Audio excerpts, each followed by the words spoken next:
मंगलमय संत समाज, भक्तिमयी माताओं, बहनों एवं प्यारे बच्चों, थोड़ी देर कुछ चर्चा करते हैं।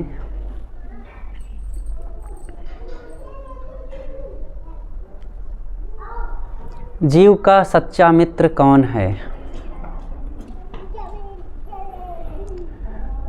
वैसे तो बहुत हम लोगों ने अपनी मित्रता बना रखी है, लेकिन हमारा सच्चा मित्र कौन है, इस बात को एक कहानी के माध्यम से समझते हैं। एक व्यक्ति था, वह किसी कारणवश एक मुकदमे में फंस गया। जब मुकदमे में फंस गया तो उसके ऊपर केस चला। अंतिम में जज साहब ने सज़ा सुनाई कि तुम अपनी ओर से किसी गवाह को ले आओ और वो तुम्हारी तरफ से गवाही दे दे तो छुट्टी मिलेगी, अन्यथा बहुत बड़ा दंड मिलेगा, कारावास मिलेगा। तो बहुत खुश था कि अरे मेरे तो कई मित्र हैं और मैं जिसको कहूँगा वही आकर के गवाही दे देगा। तो एक मित्र के पास गया और कहता है कि मित्र, आज मेरे बुरे दिन आ गए हैं और आपसे यही मैं चाहता हूं कि चल करके कोर्ट में आप मेरी ओर से गवाही दे दीजिए, जिससे कि मैं छुट्टी पा जाऊं। तो वो मित्र कहता है कि क्षमा करिए, मैं आपके साथ एक कदम भी नहीं चल सकता। अरे, जिससे इतना प्रेम, इतना लगाव और अपनी मैं जान छिड़कता था, आज वो सीधा जवाब दे दिया, कहता है एक कदम नहीं चल सकता। तो निराश होकर के दूसरे मित्र के पास पहुंचता है और कहता है कि मित्र, आज मैं किसी विषम परिस्थिति में पड़ गया हूं, आज तुम्हारी ज़रूरत है और चलो तुम मेरे साथ मुझे उस विपत्ति से बचाओ। तो वो कहता है कि मैं चल तो सकता हूं, लेकिन कचहरी के गेट तक अंदर नहीं जा सकता। कहाँ रे, जब आप अंदर नहीं जाएंगे तो क्या जज साहब बाहर आकर के आपकी गवाही सुनेंगे? जब आप अंदर नहीं जा सकते तो फिर गेट तक चलने का क्या मतलब होता है? कहें कुछ भी हो, लेकिन मेरी व्यवस्था है, मैं अंदर नहीं जा सकता। निराश हताश होकर के वहाँ से भी लौटा, तीसरे मित्र के पास गया जिससे कभी कभार साल 6 महीने में मिलता था। सोचा कि जब इन दो जिन पर बड़ा भरोसा था मुझे, इन मित्रों ने मुझे सीधा जवाब दे दिया, तब उस पर क्या भरोसा करूं? लेकिन चलो, कहा जाता है गरज पड़ने पर गधा को भी मामा कहा जाता है, तो चलो उससे भी बात कर लूं।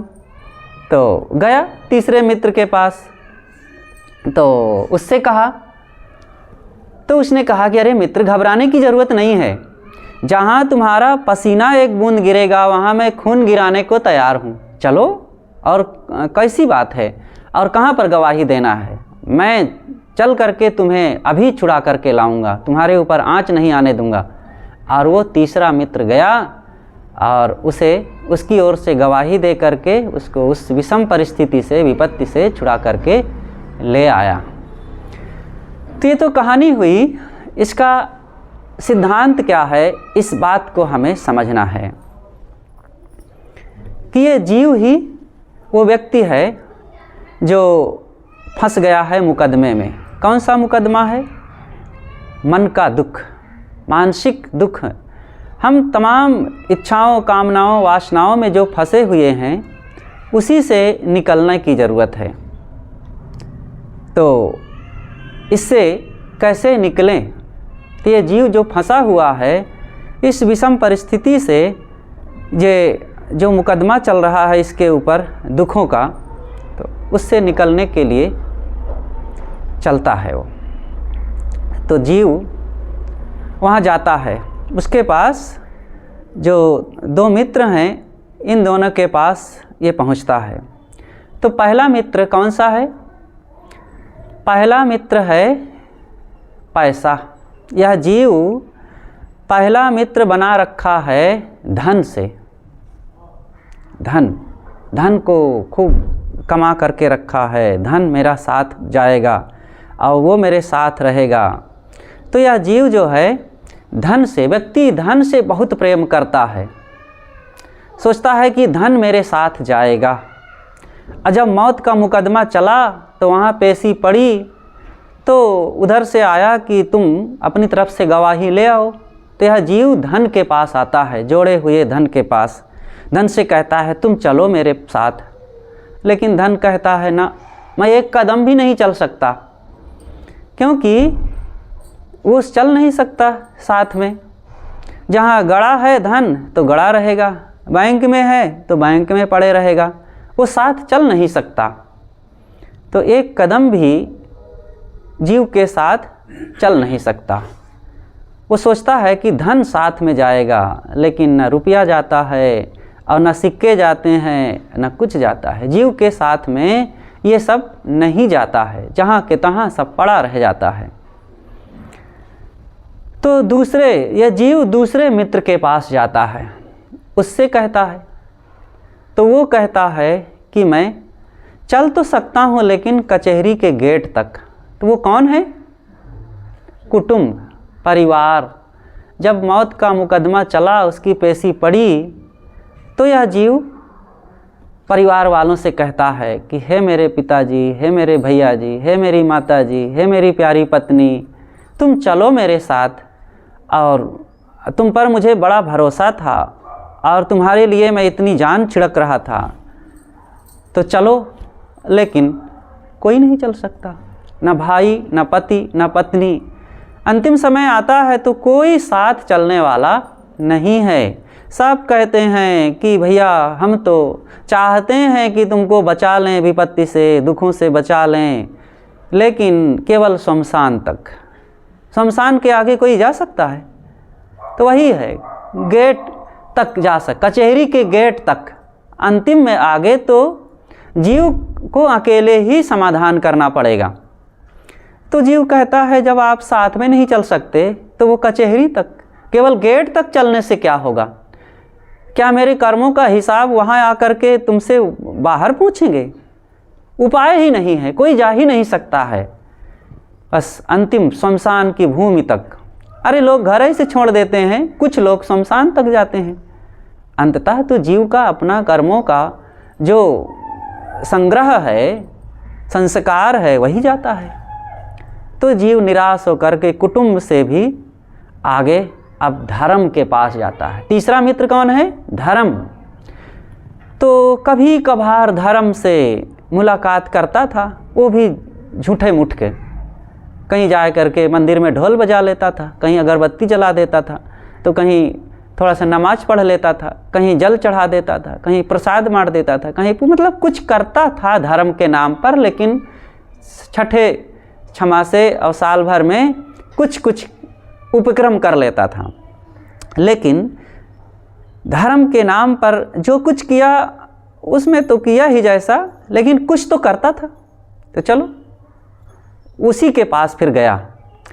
तब धर्म कहता है कि मित्र तुम घबराओ मत, तुम्हारा जहाँ एक बूंद पसीना गिरेगा मैं खून गिराने को तैयार हूँ। अंततः धर्म ही जीव की रक्षा करता है। इसीलिए देखो सदगुरु कबीर ने एक भजन में गाया है, बहुत बढ़िया भजन है। बने जो कुछ धर्म कर ले यही एक साथ जाएगा, बने जो कुछ धर्म कर ले यही एक साथ जाएगा, गया अवसर न फिर तेरे ये हरगिज हाथ आएगा। दीवाना बन के दुनिया में समय अनमोल खोता है, दिए लाखों की दौलत भी न पल रहने तू पाएगा। बने जो कुछ धर्म कर ले यही एक साथ जाएगा, धरी रह जाएगी तेरी अकल सारी ठिकाने पर, धरी रह जाएगी तेरी अकल सारी ठिकाने पर। जब आए यम जकड़ गर्दन पकड़ कर धर दबाएगा। बने जो कुछ धर्म कर ले यही एक साथ जाएगा। कुटुंब परिवार सुत जोई सहायक होंगे ना कोई। कुटुंब परिवार सुत जोई सहायक होंगे ना कोई। तेरे पापों की गठरी खुद तू ही सिर पर उठाएगा। बने जो कुछ धर्म कर ले यही एक साथ जाएगा। तुझे तो घर से जंगल में तेरा ही खुद बखुद बेटा। इस पंक्ति को सुनकर के घबराहट नहीं होनी चाहिए। ये सच है, जिंदगी का सच है, सबके जीवन का सच है और सबके ऊपर ये घटना घटनी है। तेरा ही तुझे तो घर से जंगल में तेरा ही खुद बखुद बेटा। सुला के लकड़ियों के ढेर पर तुझको जलाएगा। बने जो कुछ धर्म कर ले यही एक साथ जाएगा। कहें कबीर समझाई तू कहना मान ले भाई। कहें कबीर समझाई तू कहना मान ले भाई। नहीं तो तेरी ठकुराई वृथा सारी गंवाएगा। बने जो कुछ धर्म कर ले यही एक साथ जाएगा। गया अवसर न फिर तेरे ये हरगिज हाथ आएगा। यही साथ जाने वाला है। क्या जाएगा? धर्म। धर्म का मतलब जो हम सदकर्म करते हैं। धर्म का मतलब टीका चंदन नहीं। धर्म का मतलब मंदिर में जाके घंटी बजाना नहीं। धर्म का मतलब गंगा स्नान कर लेना नहीं। धर्म का मतलब केवल ओम नमः शिवाय जप लेना, बजरंग बली के लड्डू चढ़ा देना या जा कर के कहीं अगरबत्ती जला के ओम जय जगदीश कर लेना। ये सब धर्म नहीं है। ये सब कुछ ना करो, लेकिन अपने जीवन को बदलो। जीवन में झूठ ना हो, कपट ना हो, ईर्ष्या द्वेष ना हो, लड़ाई झगड़ा ना हो, काम क्रोध ना हो, लोभ मोह आसक्ति ना हो और अहंकार ना हो, और माँ बाप की सेवा, गुरु संतों के प्रति भक्ति भाव, दीन दुखियों के प्रति दया भाव, जीवों पर करुणा भाव, ये सब धर्म है। और ये करो। ऐसा करने से आपकी अंतरात्मा पवित्र हो जाएगी, अंतःकरण पवित्र हो जाएगा। तो ये सच्चा धर्म है। लोगों ने धर्म का बाहरी रूप तमाम बना रखा है। रामनामी चादर ओढ़ लो, टीका लगा लो, चोटी रख लो, दाढ़ी रख लो और नमाज जाके मस्जिद में पढ़ लो, मंदिर में जाके घंटा बजा दो, तब धर्म हो गया। किसी ने देखो कितना सुंदर कहा है, धर्म न हिंदू बौद्ध है, धर्म न मुस्लिम जैन, धर्म चित्त की शुद्धता, धर्म शांति सुख चैन। धर्म न तर्क वितर्क है, धर्म न वाद विवाद, विरज विमल चैतन्य का धर्म पुनीत प्रसाद। धर्म न मंदिर में मिले, धर्म न हाट बिकाए, धर्म न ग्रंथों में मिले, जो धारे सो पाए। संप्रदाय न धर्म है, धर्म न बने दीवार, और धर्म सिखाए एकता, धर्म सिखाए प्यार। तो देखो, धर्म का मतलब ये हिंदू मुसलमान नहीं होता। आज देखो धर्म के नाम पर हमारा धर्म खतरे में है, ऐसा कह करके एक तलवार चमकाता है और एक लड़ाई करने के लिए तैयार हो जाता है। कहता, और धर्म कौन से खतरे में? एक मस्जिद की दीवार पर किसी ने ओम चिपका दिया तो इसी में बलवा हो गया, अरे ओम चिपका दिए, मस्जिद में ओम लिख दिए। और एक मंदिर में एक दाढ़ी वाला पहुंच गया तो इसी में उनके मंदिर ही अशुद्ध हो गया। अरे मनुष्य आ गए हैं, मनुष्य हैं सब, मनुष्य से प्रेम करो, मनुष्यता अपनाओ। और कुत्ता बिल्ली घुस जाए तो अशुद्ध नहीं होता है, लेकिन एक कोई जिसे छोटी जाति का कहते हैं वो चला जाए तो अशुद्ध हो जाता है। ये सब केवल ढकोसलेबाजी है, मनुष्य के साथ बैर है। देखो लोग शराब खाना में हिंदू भी, मुसलमान भी, ब्राह्मण भी, शूद्र भी सब जाके शराब पी लेते हैं, और मंदिर में जिसे छोटा कहते हैं वो नहीं घुस पाएगा। होटल में जाके सब खाएंगे और उनके घर में जिसे छोटी जाति का कहते हैं वो ना जा पाएगा। वही पंडित लोग, उन्हीं का दामाद आ जाए और उन्हीं का बेटा बाहर शराब पीता हो, अंडा खाता हो, और दामाद पता नहीं क्या क्या करता हो, और रिश्तेदार कोई क्या करता हो, आ जाए तो क्या उसको दरवाजे के बाहर बैठा के पतरी में खिलाएंगे? नहीं खिलाएंगे, चाहे जौन कुकर्म करता हो। लेकिन छोटी जाति का कोई सज्जन है, भक्त है, पवित्र है, ईमानदार है, सदाचारी है, और वो उनके दरवाजे पर आ जाए तो उनसे कहेंगे कि वहीं रहो, दूर वहाँ बैठो, और वहाँ पतरी में देंगे अथवा पुरानी कोनो थाली पड़ी हुई में देंगे। तो ये केवल हमारा दिखावे का धर्म है, कोई साथ मनुष्यता का बर्ताव नहीं कर पाते। और सबसे बड़ा धर्म है मनुष्य हम हैं और मनुष्यों के साथ मनुष्यता का बर्ताव करें। बस जीव, कोई अन्य जीव है उनके साथ दया का बर्ताव करें।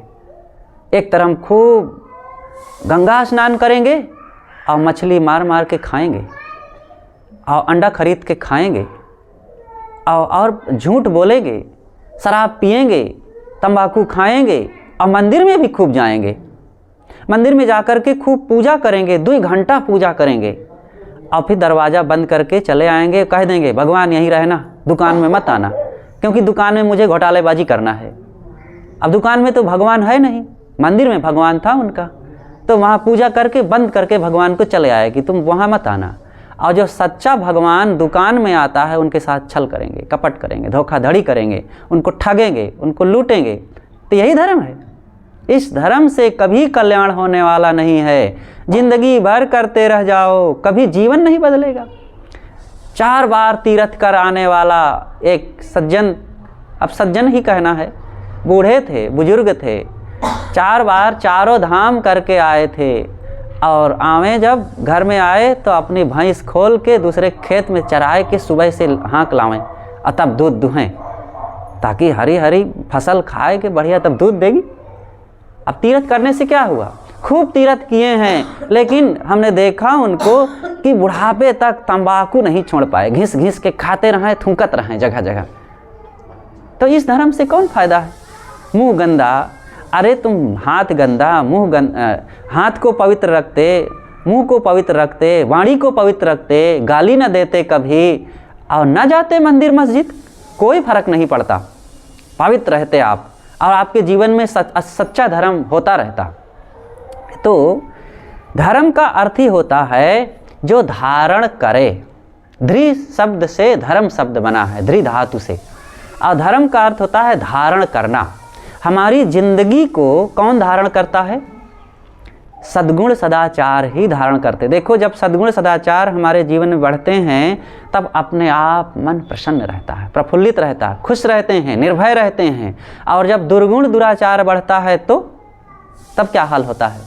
बिना किसी के डांटे हम भयभीत रहते हैं, बिना किसी के खदेड़े हम एकदम चक्कर मकर ताकते रहते हैं, कहीं पुलिस तो नहीं आ रही है, और हरदम डरते रहते हैं, नींद नहीं आती है। ऐसे लोग ही बंदूक लेके चलते हैं कि कहीं कोई मिल ना जाए, तो बंदूक ले रहे हैं ताकि हमारी सुरक्षा बनी रहे। बंदूक कोई की सुरक्षा करता है? इंदिरा गांधी के तो बॉडीगार्ड लगे थे, और उन्होंने खुद कहा था, एक वो निर्भय थी, वीर महिला थी, और उन्हें तो आयरन लेडी कहा जाता था। और एक दिन खुले बिना किसी वो बुलेट प्रूफ जैकेट को पहने ही वो चले गई लोगों से मिलने के लिए। तो सिपाही लोग दौड़े, अरे मैडम आप ऐसे चली आए हैं? अरे जब मौत आ जाएगी तो तुम लोग भी साइडे रह जाओगे और कुछ नहीं कुछ कर पाओगे। वो बहादुर महिला थी। और वही हुआ, थोड़े दिन के बाद ही उन्हीं के अंगरक्षक ही उनको मार डाले। तो कौन किसको बचाता है? अपने कर्म बचाते हैं। कर्म सदाचार का नहीं है, बहादुरी का नहीं है, त्याग का नहीं है, सेवा का नहीं है, सद्गुण का नहीं है, और पवित्रता का नहीं है, तो लगे रहे बॉडीगार्ड, जब समय आएगा तो कोई किसी को नहीं बचा पाएगा। अतीक अहमद जी का नाम सुने होंगे, और बहुत बड़े इलाहाबाद के वो पहुँचे हुए, थोड़ा सा अर्थव्यवस्था में अरे कई मामलों में रहें, लेकिन कुछ काम नहीं आया। इतना घर, इतनी प्रॉपर्टियों कहाँ है, जो जिस पर हमारा मन आ जाता है वो प्रॉपर्टी हमारी हो जाती है। लखनऊ में कई जगह उन्होंने अपना कब्जा कर लिया था नाजायज़, इलाहाबाद में खूब। अब अंततः समय आया तो कोई नहीं बचाने वाला, दूसरे लोग ही उनको मार दिए। तो ये तो संसार है, अब जो जैसा जीवन जीता है और वैसा पाता ही है। लेकिन कुल मिलाकर के हमें अपने जीवन को पवित्र करने का काम करना चाहिए। सच्चा धर्म यही है। इस भजन में देखो बताया गया, बने जो कुछ धर्म कर ले यही एक साथ जाएगा, यही साथ जाएगा, साथ तो जाएगा। अब धर्म जाए चाहे अधर्म जाए, चीज़ें नहीं जाएंगी, घर नहीं जाएगा, परिवार नहीं जाएगा, लोग नहीं जाएंगे, पद अधिकार नहीं जाएगा, लेकिन जो किए रहेंगे वो कर्म जाएंगे, वो हमारे किए हुए संस्कार जाएंगे। आज चाहे जितना बड़े पद पर पहुंच जाएं, सरपंच, विधायक, मंत्री ही नहीं, मुख्यमंत्री, प्रधानमंत्री, राष्ट्रपति बन जाएं, लेकिन आज हमारा शरीर छूटेगा तो जब दूसरा जन्म लेंगे तो अपने कर्म के हिसाब से दूसरा जन्म पाएंगे कि अपने गद्दी के हिसाब से पाएंगे? कर्म के हिसाब से पाएंगे ना। अगर कर्मों में पवित्रता नहीं है, सद्गुण सदाचार नहीं है, सेवा और भक्ति नहीं है, त्याग और संयम नहीं है, और जीवन तथा इंद्रियों में पवित्रता नहीं है, तो बड़ी गद्दी के मालिक होने से क्या हम फिर गद्दी में पहुंच जाएंगे? अरे चाहे जितना बड़ा कोई मंत्री, मिनिस्टर, प्रधानमंत्री हो जाए, लेकिन अगर कर्म गंदे हैं तो कल वो कुत्ता बिल्ली होने के लिए विवश है। आज भले वो बुलेट प्रूफ जैकेट पहन करके अंगरक्षकों के बीच में घूमता हो, लेकिन कल नंगे उघार कुत्ता बिल्ली बन करके इधर उधर घूमेगा, भटकेगा। इसलिए बाहर के ऐश्वर्य पर नहीं, अपने कर्मों पर विश्वास करो और कर्मों को पवित्र करो। तो सद्गुरु कहते हैं, बने जो कुछ धर्म कर ले यही एक साथ जाएगा, गया अवसर न फिर तेरे ये हरगिज हाथ आएगा। ये अवसर आज बीत जाने के बाद फिर से लौट के नहीं आएगा। बचपना बीत गया ना, अब उसको दिया लेके खोजे जाओ, कहीं मिली? नहीं मिलने वाला है। समय का सदुपयोग करो, जीवन अनमोल है। भोजपुरी में एक गीत गाया जाता है, मानव तनवा सब तनवा में महान बनल बा, लोगवा जाने बिना कोयला के दुकान बनल बा। तो मनुष्य शरीर सभी शरीरों में महान है, और लोग इसको जब समझते नहीं हैं तो कोयला की दुकान बन के रह जाते हैं। कोयला की कालिक पुतना कोयला की दुकान पर रहेगा तो कितना ठाट बाट सजावट से रहेगा, वो पूरा अंग अंग में कोयला पोते रहेगा। ऐसे इस जीवन के महत्व को जब हम नहीं समझते हैं और इसको सद्गुण सदाचार से नहीं सुसज्जित करते हैं, तो दोष, दुर्गुण, अहंकार, आसक्ति, चोरी, हिंसा, दुराचार, व्यभिचार की कालिक पूरे जीवन में पोत करके जीते हैं ना। और इसका परिणाम क्या होगा? दुख पर दुख। अरे देह में कालिक लग जाएगी एक बार तो कोई फर्क नहीं पड़ेगा, धुल जाएगी। लेकिन मन में अगर कालिक पुत गई है किसी की, तो वो मरी मरी धोए दाग ना छुटी हैं, धोते रहो, नहीं छूटने वाला है दाग। अब आदमी परेशान होता रहेगा अकेले। जीवन में ऐसा काम करो कि मरते समय पछताना ना पड़े। दिन में ऐसा काम करो कि रात में बिस्तर पर जाओ तो आराम से नींद आ जाए।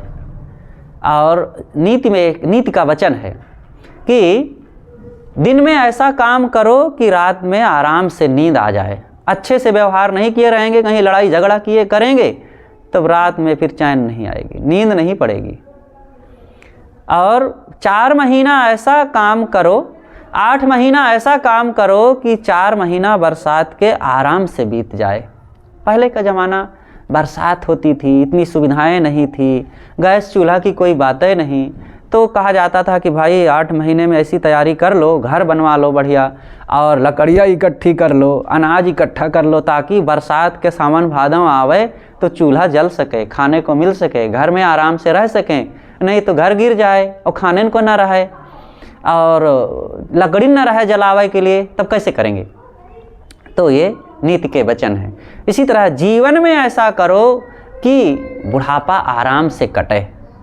जो लोग जवानी के जोश में खुराफात करेंगे, हिंसा हत्या करेंगे, शराब कबाब करेंगे, लोगों को छल कपट करके घोटालेबाजी में फंसाएंगे, और 4 दिन में शरीर का जोश घटेगा, अपने बाल बच्चे भी धोखा देंगे और एक किनारे पड़ करके कोई उनका साथी होगा नहीं, अपने किए हुए कर्मों से बिलबिलाते हुए पछताते हुए पड़े रहेंगे, अथवा अभी भी अहंकार के जोश में गुर्राएंगे लेकिन एक दिन मर जाएंगे पटपटा के, और कुछ साथ होना नहीं है, दुख केवल। इसलिए फूल की तरह जीवन होना चाहिए, भले थोड़े दिन का हो। देखो फूल कैसा होता है, फूल खिलता है और 1 दिन 2 दिन 4 दिन में मुरझाए के गिर जाता है, लेकिन जब तक रहता है सबको प्यारा लगता है, आकर्षित करता है, सुगंधी बिखेरता है और सब उसके लिए अपनी दृष्टि देते हैं। तो हम भी, किसी की 100 वर्ष की जिंदगी बेकाम होती है, किसी की 4 दिन की जिंदगी बड़ा काम आती है। लंबी जिंदगी हो इसका महत्व नहीं है, अच्छी जिंदगी हो इसका महत्व है। लंबी जिंदगी करने में हमारा अधिकार नहीं है, लेकिन ज़िंदगी को अच्छी बनाने में पूरा अधिकार है, पूरा हमारा हाथ है। हम चाहे तो अच्छी बना सकते हैं, अपने जीवन को पवित्र बनावें, कर्मों में अपने निखार लावें और सद्गुण सदाचार बढ़ावें, त्याग संयम लावें, प्रेम विनम्रता लावें, सहनशीलता धैर्य लावें। अपने आप देखो अंदर से सारी सजावट प्रकट होगी। बाहर से चाहे जितना सोना चांदी और हीरा मोती जड़ लो अंग अंग में, क्या होगा? गोस्वामी तुलसीदास जी ने कहा है, मन मलिन तन सुंदर कैसे और विषरस भरा कनक घट जैसे। मन गंदा हो और शरीर को खूब सजा लो, ये तो वैसे ही जैसे सोने के घड़े में विष भर के रखना। सोने के घड़े में विष भर दो, विष रस भरा कनक घट जैसे। कनक माने सोना, तो सोने के घड़े में विष भर दो तो क्या वो पीने लायक हो जाएगा क्या? कि बड़े कीमती बर्तन में है भाई, लाओ इसी में से 1 गिलास पी लें, कोई पिएगा? अरे मिट्टी के बर्तन में हो और पवित्र चीज़ है तो 1 गिलास का रोज रोज कई गिलास पिया जाएगा, अब वो लाभकारी होगा। इसी तरह कोई सोने जैसा सजा करके शरीर को रखे लेकिन अंदर में विष भरा है, और जब बोले तो वो तीर जैसे अंदर से वाणी निकल रही है कि माता सुन करके, पिता सुन करके, बहू सुन करके, बेटा सुन करके बेचारा आहत हो जाए, तो फिर चाहे जितना बने ठने हो, चाहे जितना पढ़े लिखे हो, चाहे जितने धनी मानी हो, वो कोई का प्यारा नहीं रह जाएगा। इसलिए जितना बन सके जीवन में धर्म कमाओ, यही सच्चा धर्म है। तो भजन के अंतिम में, लंबा भजन है उस पर क्या ज़्यादा हम व्याख्या नहीं करेंगे, लेकिन देखो अंतिम में कहा गया है कि तुझे तो घर से जंगल में तेरा ही खुद बखुद बेटा सुला के लकड़ियों के ढेर पर तुझको जलाएगा। ये अंतिम सच है। जिन बाल बच्चों से बड़ा मोह कर रहे हैं और उन्हीं के लिए पाप कर रहे हैं, किसके लिए कर रहे हैं? उन्हीं के लिए। तो एक सज्जन थे, वो 2 भाई थे, छोटा भाई अब अपना बड़े भाई रहे। तो बड़े होने के नाते पिताजी बूढ़े हो गए थे, अपना घर के मालिक हो गए थे, पढ़े लिखे भी थे, तो तेज तर्रार थे। तो अपनी चालाकी चतुराई से सारी ज़मीन को अपने नाम करवा लिए, छोटे भाई को उल्लू बना दिए, बहुत सारा दुकान का पैसा भी अपने अकाउंट में कर लिए, और सब किसके लिए किए? अपने बच्चों के लिए। और एक छोटा सा मकान था, तो जब बंटवारा हुआ तो छोटे भाई से कहते हैं कि भैया वो मकान काफ़ी कुछ कर्ज है तो उस मकान को बेच देते हैं ताकि कर्ज पटा दें। और फिर 2 दिन में कहते हैं कि जब बेचना ही है भैया किसी से तो मैं ही खरीद लेता हूँ। छोटे भाई से फिर कहते हैं मैं ही खरीद लूँ, और फिर आधे दाम पर खरीद लिया। अब मतलब कुल मिला के सब ऐंठ लिए। अब किसके लिए? अपने बच्चों के लिए। थोड़े दिनों के बाद अपना बूढ़े हुए, बच्चे जवान हुए, सब शादीशुदा हो गए। उन्हीं के बच्चे जो उनको खून के आंसू रुलाते थे कि बेचारे का रोते हुए बीता समय। फिर जिन भतीजों का सारा हक मारे थे, उन भतीजों ने अपने घर में बुला करके उनकी सेवा किया। अब मुंह दिखाने लायक नहीं थे अपने भतीजों से, लेकिन अंततः वहीं उनको शरण मिली। तो पछताते समय बीता कि क्या मैंने किया। जिस बच्चे के लिए मैंने किया वो नालायक दुष्ट ठहरे और मेरी सेवा न कर सके बुढ़ापे में, और डंडों से मार करके घर से निकाल दिए। और जिन भतीजों का हक मारा आज वही सब काम आ रहे हैं। इसलिए कभी भी किसी के लिए, ना अपनों के लिए ना परायों के लिए, ना अपने लिए पाप ना करें। गलत ना करें, झूठ ना बोलें, ठगी ना करें, नहीं तो ये ठग करके दूसरों को हम क्या, दूसरों को रुपया पैसा थोड़ा ठग लेंगे, लेकिन हमारी तो अंतरात्मा ठग जाएगी, ठगा जाएगी ना। सदगुरु कबीर ने देखो कितना बढ़िया इसीलिए कहा है, कबीर आप ठगाइए और न ठगिए कोय, आप ठगा सुख उपजे और ठगा दुख होए।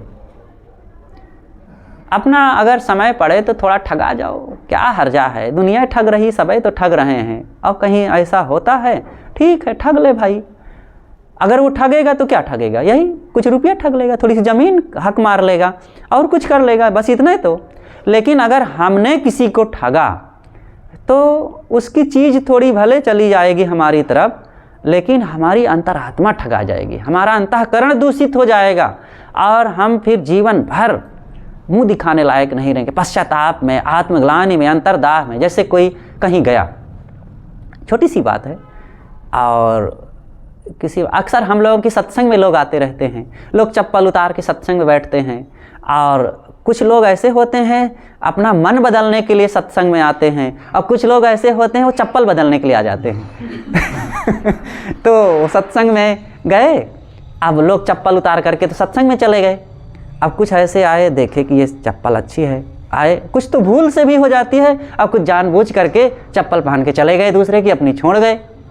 अब जानबूझ करके जो पहन के चला गया, दूसरे की चप्पल 100-200 की तो उठा ले गया, लेकिन जब भी वो पैर में डालेगा चप्पल, एक चप्पल उसके पड़ जाएगा, जब भी उतारेगा एक चप्पल पड़ जाएगा, हर रोज़ 10-10 बार उसके सिर पर एक एक चप्पल पड़ेगा। याद आएगा कि मैंने चोरी किया, उसके अंतरात्मा सदैव उसको ठगती रहेगी, तू चोर है, तू चोर है, तो दूसरे की चुरा के लाया है। कितना उसका अंतःकरण रोज रोज और गंदा हो रहा है ना।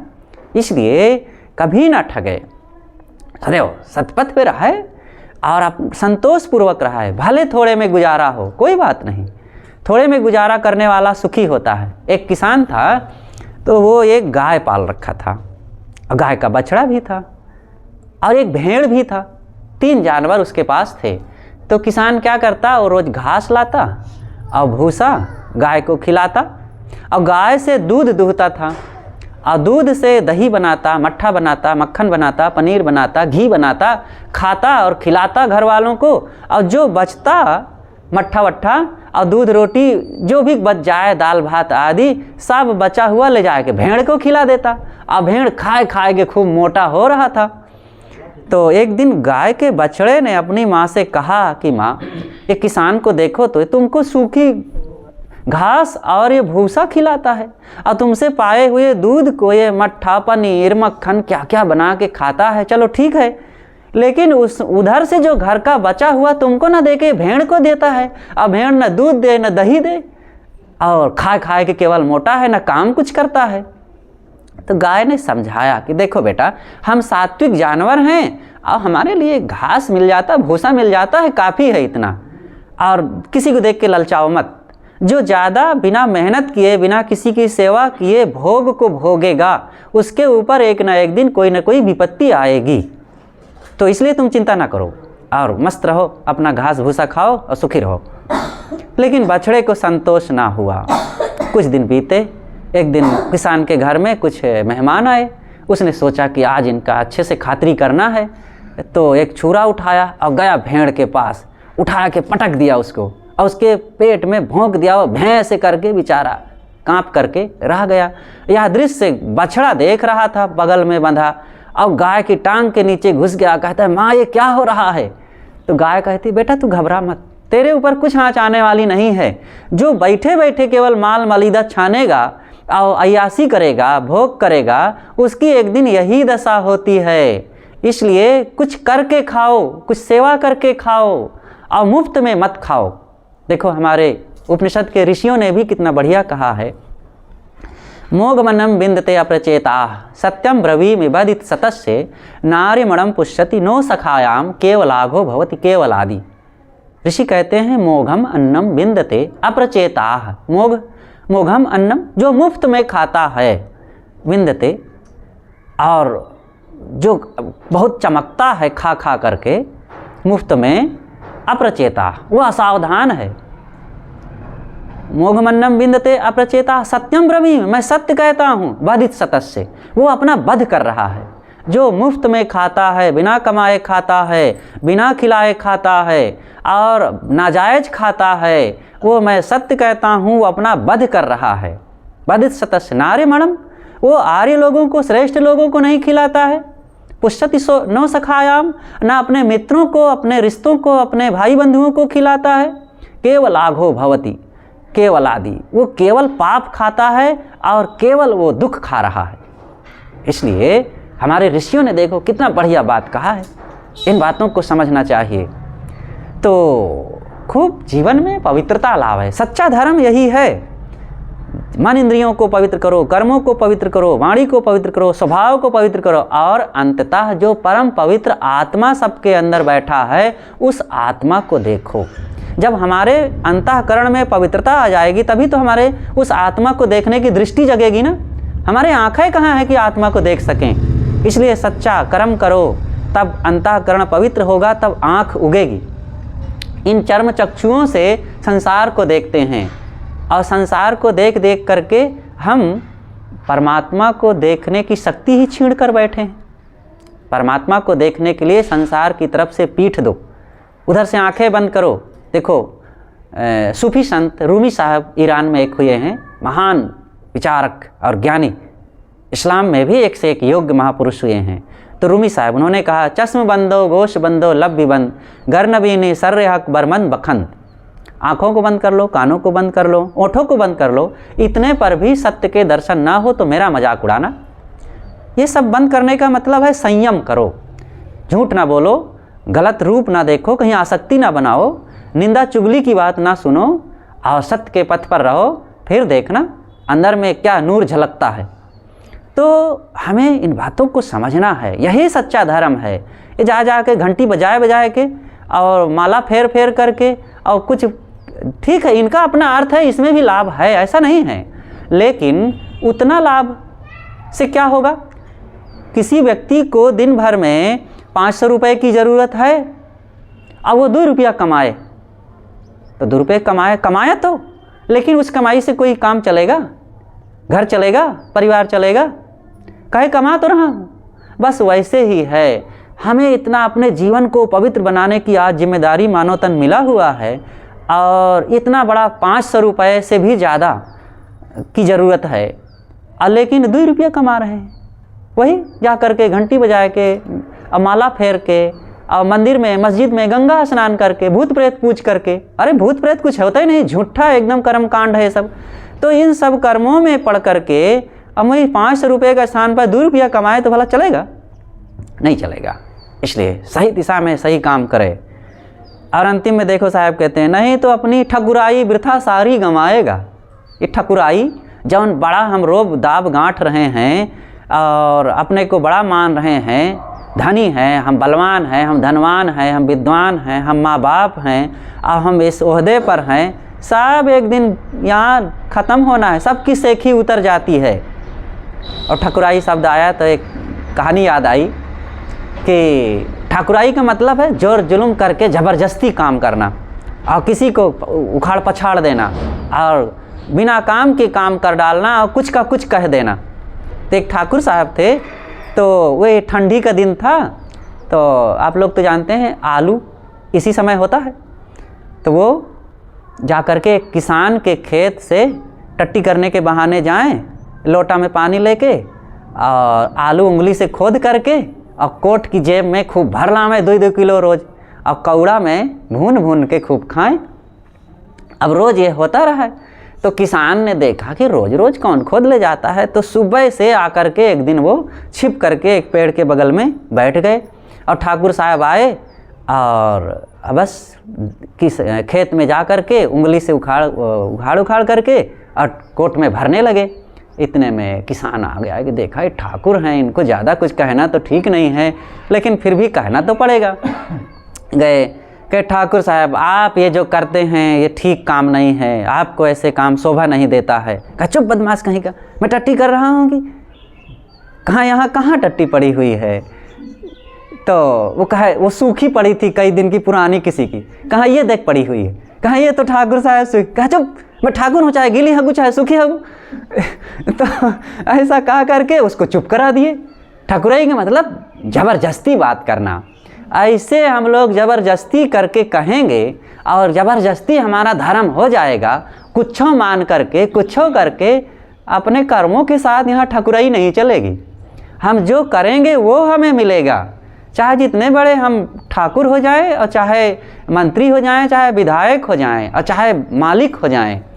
लेकिन हम कपड़ा दिखाकर, नोट दिखाकर, घर दिखाकर, बिल्डिंग दिखाकर, देह की चमक दिखा करके, ताकत दिखा करके अपने कर्मों से हम फेरबदल नहीं कर सकते। वहाँ पर सब लाचार हैं। इसलिए जितना बन सके अपने कर्मों को पवित्र करो। वही हमारे सच्चे मित्र हैं, सच्चे दोस्त हैं और वही हमारे बैरी हैं। अगर हमने बुरा कर लिया है तो दूसरे दुश्मन की ज़रूरत ही नहीं है, वही हमें उठा उठा के पटकेंगे और जो हम पछाड़ खाएंगे और रोएंगे कि कोई बचाने वाला भी नहीं होगा। आज देख रहे हो कोई दुश्मन की ज़रूरत ही नहीं है, ऐसे ऐसे मुंह के बल गिर करके लोग रोते हैं और भोगते हैं और कोई सहारा नहीं बनता है। तो क्यों ऐसा है? अपने ही कर्म के कारण है।